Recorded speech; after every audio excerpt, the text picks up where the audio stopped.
Ассалаумағалейкум, құрметті әріптестер және YouTube желісінің оқырмандары. Сіздер үшін арнайы қазір кезекті видеомды жасап отырмын. Бұл PISA бағдарламасының жаңағы халықаралық оқушы қабілетін бағалау бағдарламасы, яғни бұл кезекті бағдарлама арқылы бірнеше мектептер қазіргі таңда тест тапсыру жүйесін орындап жатыр. Енді осы жерде мен арнайы PISA бағдарламасының тест алу жүйесімен таныстырып өткім келіп отыр. Әрбір мектепке бұл облакада сілтемемен жеке әрбір мектепке программа установкасы және программаны орнату кезіндегі мектепке берілетін код осылай осы файлды жібереді, яғни WinRAR немесе WinZip файлдарында жіберіледі. Сіздер бұны осы үшеуінде бірде орнатуларыңыз керек, яғни жүктеп алуларыңыз керек, және де бұл Excel форматында сіздердің мектеп атауларыңыз және астында құпия сөзі беріледі осы программаны орнату кезінде. Яғни сіздер осы программаны орнату кезінде әрекеттерді дұрыс орындайтын болсаңыздар, яғни құпия сөз сұрайды. Яғни құпия сөз сол берілген мына құпия сөзді енгізгеннен кейін ары қарап орнату жүзеге асады екен. Енді қазір сіздер мына жерде скачать жасау арқылы, және сіздер загрузкаға түсіресіздер. Ләжі болса, ол программаны жаңағыдай рабочий столға түсіріп қойыңыздар. Мен қазір рабочий столды ашам. Так. Рабочий столға кірген кезде мына көріп тұрғандарыңызда екі файл көрсетіледі. Яғни осы файлдарды мен архивтен шығарып көшіріп аламын дағыны рабочий столға жекелеп тастаймын.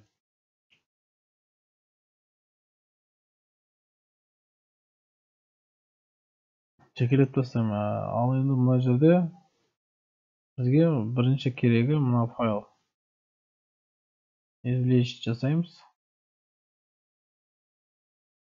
Так.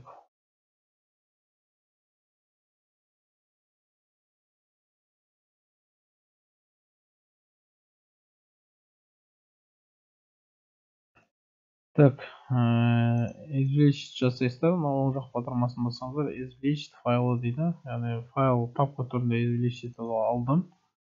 Енді осы жерде көріп тұрғандарыңыздай, Jensen replay, яғни осы әрекетті бірінші орындайсыздар, яғни бірінші орнатып аласыздар. Осы файлды астыңғы файлды бірінші орнатасыздар. Орнату алгоритм бойынша осы әрекеттерді рет ретімен орындауларыңыз керек. Яғни бірінші облакада сілтеме түрінде береді. Сілтемеге кіресіздер, облакада жаңағы файлды жүктеп аласыздар. Яғни сіздердің компьютерларыңызда, яғни WinRAR немесе WinZip архив файл болу керек. Яғни файлды ашу үшін дәле батырмасын басасыздар. Так, установка жасалды. Біріншісі аяқталды сәтті. Енді екінші установканы орындайсыздар. Екінші әрекетті орындайсыздар. Сіздерден көп уақыт алмайды. Жүктеп алу, одан кейін осы әрекеттерді видеода рет-ретімен қарап отырыңыздар. Келесі, мен лицензиялық келісімшартты қабылдаймын. Келесі дейсіздер. Яғни мына жерде ешқандай нәрсені өзгертпейсіздер. Келесі батырманы басасыздар. Және де орнату басасыздар. Сосын күтесіздер. Енді осы жерде жүктеу барысында сіздерден құпия сөз сұраса, онда сіздің файлыңыз дұрыс жүктедіңіз және орнату әрекетіңіз дұрыс орындалып жатыр. Егер де мына жерден құпия сөз сұрамасы кіріп кететін болса жүйеге, онда сіздер әрекетті дұрыс орындамаған болып саналасыздар. Яғни қайтадан өшіріңіздер, қайтадан файлды дұрыстап жүктеп алыңыздар. Мен қазір тағы айтып өтетін нәрсе бар. Бұл енді жаңа мен сіздерге айттым. Мына жердегі бұл енді парольді көрсетпей жоқ қоя салайын. Так.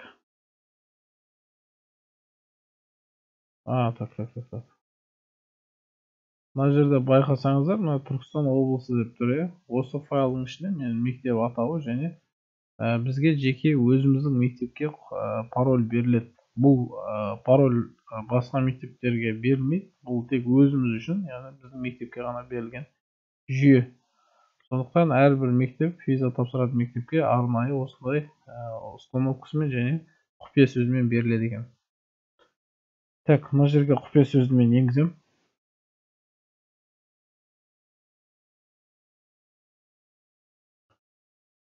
Так.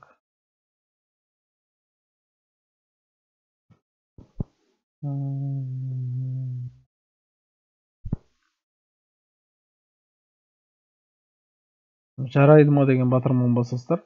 Парольді енгізіп. Әрекетті мына жерден көріп тұрғаныңызға болады. Мынада соңына дейін бағдарламаны орындалуын күтесіздер. Бағдарлама орындалып болғаннан кейін аяқтау батырмасын басасыздар. Болды. Ары қарап қазір программаны іске қосамын. Ол жерде қалай жұмыс жасау керек екенін көрсететін боламын. Барынша жылдам құпия сөз сұраған уақытта жылдам тез енгізіп орындасаңыздар. Өйткені барлық нәрсе ол жүйесіз күтіп қалмау керек.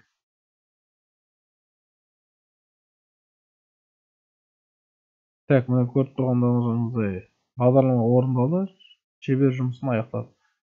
Аяқтау батырмасын басамыз және мына жүйені жабамыз.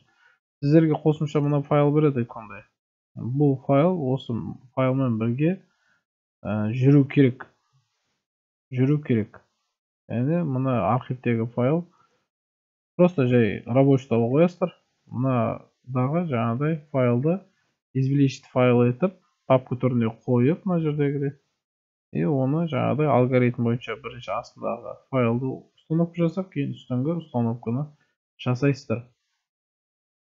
Мына файлды ғана өткізіп, мына екінші файлды орнатпай қоятын болсаңыздар, сіздердің установкаларыңыз дұрыс жүрмейді. Яғни пароль сұрамайды. Сондықтан дұрыс орындауға әрекет жасаңыздар. Яғни берілген файлдардың барлығының өзінің атқаратын қызметі бар. Программаны ашамын.